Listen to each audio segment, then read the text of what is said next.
Bonjour à tous. On a l'impression que là, c'est moi qui suis professeur. Je suis vraiment ravie de vous accueillir ici en dépit de cette situation très particulière que nous traversons tous. Et vous voyez nos nouveaux locaux. Malheureusement, on est tous sous l'effet du Covid, et c'est pour ça que nous avons pris la décision quand même de maintenir ce séminaire, mais de l'organiser en comodal, donc avec des modules en présentiel pour nous permettre aussi d'échanger, et aussi avec une transmission en ligne. Pourquoi le comodal? Alors le choix a été fait avant on ne savait pas ce qui allait nous arriver le 11 octobre, mais le comodal fait partie maintenant intégrante de notre et de votre réalité. Et il y a du positif, il y a du moins positif, mais je pense que c'est aussi une occasion aussi d'explorer au maximum toutes les opportunités que nous offre l'enseignement à distance, surtout lorsque nous n'avons pas le choix.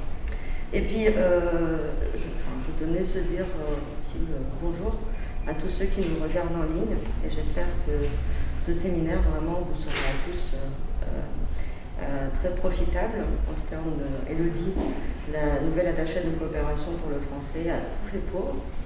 Et je vais passer la parole à Madame l'ambassadrice Aurélie Royer-Moulin, qui va vous dire un mot de bienvenue. Merci.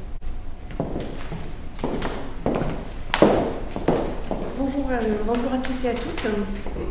C'est un plaisir de vous recevoir ici, de revoir certains visages déjà rencontrés depuis mon arrivée ici au fil des différentes activités.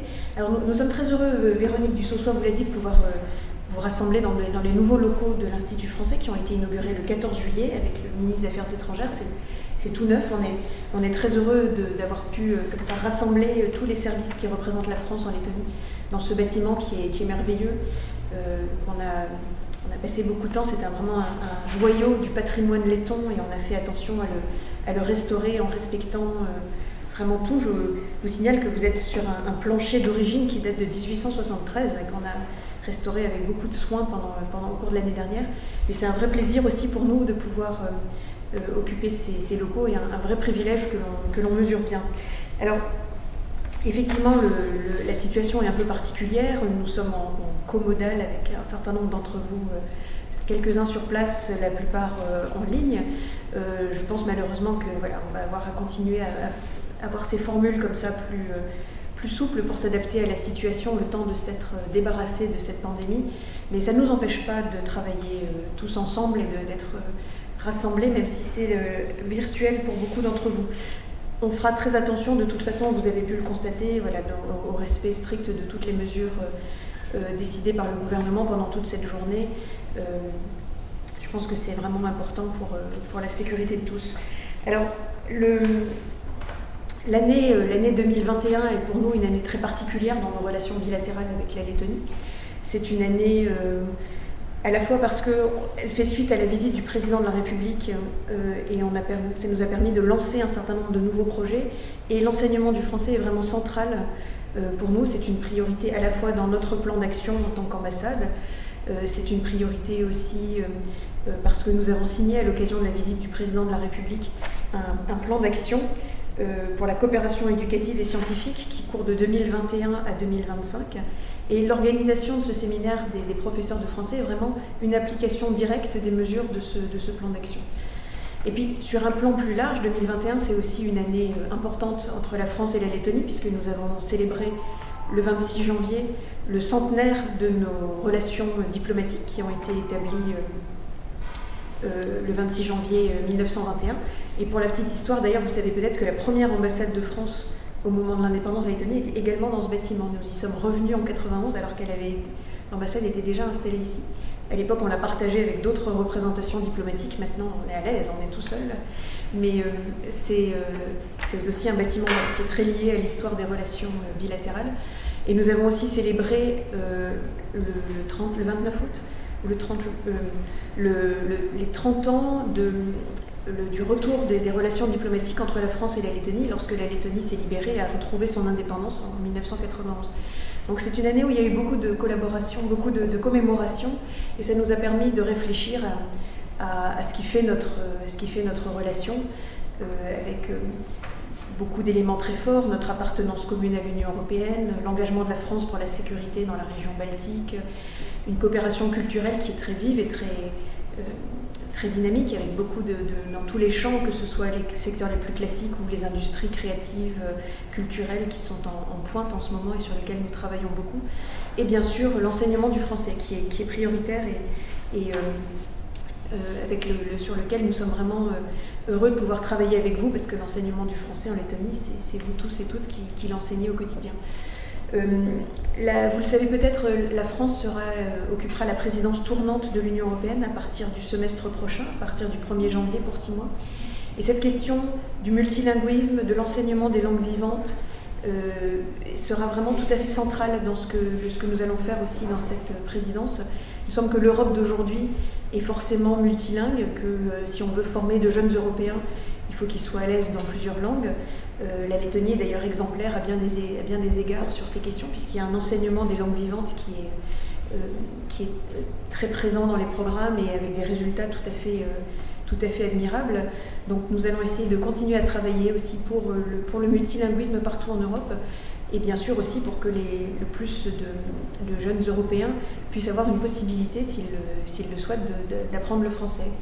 Le français a longtemps été la langue diplomatique, et on espère que le monde multipolaire, avec une importance des institutions multilatérales, sera aussi un monde multilingue dans les années à venir. Pour terminer mon propos, je voudrais juste vous demander un moment d'hommage, un moment de mémoire. Nous avons eu ce samedi, le 16 octobre, le triste anniversaire de l'assassinat en France par un terroriste islamiste de Samuel Paty, un professeur d'histoire. Vous en avez entendu parler. C'était un choc considérable parce que en France comme en Lettonie, la figure d'un professeur, c'est pas une profession comme une autre, c'est une profession qui a un sens, c'est une profession qui est une vocation sans doute la plus noble, de transmettre le savoir, d'éveiller les enfants, de leur apprendre à penser par eux-mêmes, à être libres, et que Samuel Paty ait dû faire le sacrifice de sa vie pour avoir essayé d'apprendre à ses élèves l'esprit critique, la liberté de penser, l'ouverture aux autres. C'est quelque chose qui a profondément bouleversé la France. Donc je vous demande aujourd'hui dans vos travaux d'avoir une pensée pour Samuel Paty, qui était un professeur exemplaire, parce qu'il n'a pas hésité à prendre des risques aussi pour former ses élèves et pour essayer de les amener vers plus d'émancipation, plus de liberté. Et l'action qu'il a eue est une illustration de la devise de la République française, liberté, égalité, fraternité. C'est vraiment vers ces idéaux-là qu'il voulait mener ses élèves. Et je vous demande au long de votre journée d'avoir une pensée pour lui, pour le sacrifice qu'il a fait face au terrorisme. Voilà, sur ces notes peu joyeuses, je vous souhaite une excellente journée de travaux. Je suis sûre qu'ils seront très fructueux et que c'est le début aussi de nouvelles coopérations, de nouvelles aventures, de nouvelles idées, de nouvelles mesures. Le fait de pouvoir travailler ensemble, même si c'est en ligne et virtuel maintenant, parce que la pandémie nous y oblige, donne aussi la possibilité de croiser nos idées, de parler des bonnes pratiques et de profiter de tout ce que vous avez chacun devant vos classes et devant vos élèves pu imaginer, inventer, et qui nous intéresse beaucoup. Donc encore merci pour votre engagement, merci d'être nos ambassadeurs à travers la Lettonie. J'en profite pour glisser un mot. Nous sommes toujours, avec Véronique et le reste de l'équipe, toujours très heureux de pouvoir venir rencontrer des élèves. N'hésitez pas à nous faire signe si vous pouvez, si vous avez besoin de nous solliciter. On est toujours content de venir. Je pense notamment, j'étais il y a une dizaine de jours à Liepāja devant les élèves du cycle de culture et langue européenne. C'était un échange très intéressant. On est toujours très content de venir rencontrer des jeunes lettons, de voir ceux qui s'intéressent à la langue française. Donc n'hésitez pas à faire appel à nous si on peut avoir un temps d'échange, de rencontre, ou s'il y a des questions que se posent les élèves sur la France. On sera toujours très heureux de venir leur répondre en direct ou en ligne, selon ce qui sera possible dans les mois à venir.